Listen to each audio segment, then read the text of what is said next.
Hello नमस्कार, यो अर्को भिडियोमा यहाँलाई स्वागत छ।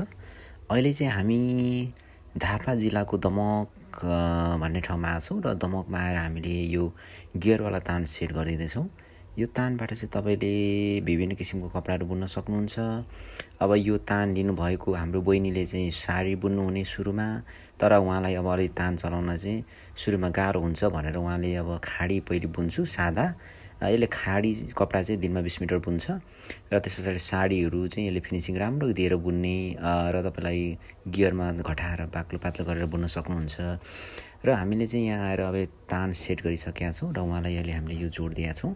यसै अनुरूप चाहिँ हजुरहरूले पनि यो गियरवाला तान मगाएर विभिन्न किसिमको कपडाहरू बुन्न सक्नुहुन्छ है। खदाहरू बुन्न सक्नुहुन्छ, अल्लो गाजा खाडी सुती उनी।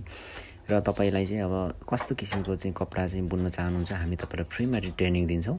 यो तान तपाईँले किनेर लगेपछि हामी तपाईँलाई कस्तो कपडा किन्नुहुन्छ त्यही अनुसारको चाहिँ तपाईँलाई कपडा बुन्ने ट्रेनिङ साथसाथै तपाईँले बुनेको कपडाहरू पनि हामी लिइदिन्छौँ। तपाईँले अब तान किनेपछि बुन्ने कसरी बुन्ने भन्ने चिन्ता लिनु परेन, हामी सिकाइदिन्छौँ फ्रीमा। साथसाथै बुनेको कपडा कहाँ लगेर बेच्ने भन्ने पनि तपाईँलाई चिन्ता भएन, हामी आफै लिइदिने भयौँ। त्यसै कारणले गर्दा हजुरले चाहिँ ढुक्कसँग यो तान चाहिँ लिन सक्नुहुन्छ। र हजुरलाई अब यस किसिमको तान चाहियो भने हामीहरू चाहिँ दिएको नम्बरहरूमा कल गर्न सक्नुहुन्छ, बुझ्न सक्नुहुन्छ। र हजुरले चाहिँ अब यसको चाहिँ काठको तानमा भन्दा चाहिँ धेरै छिटो कपडा बुन्न सक्नुहुन्छ।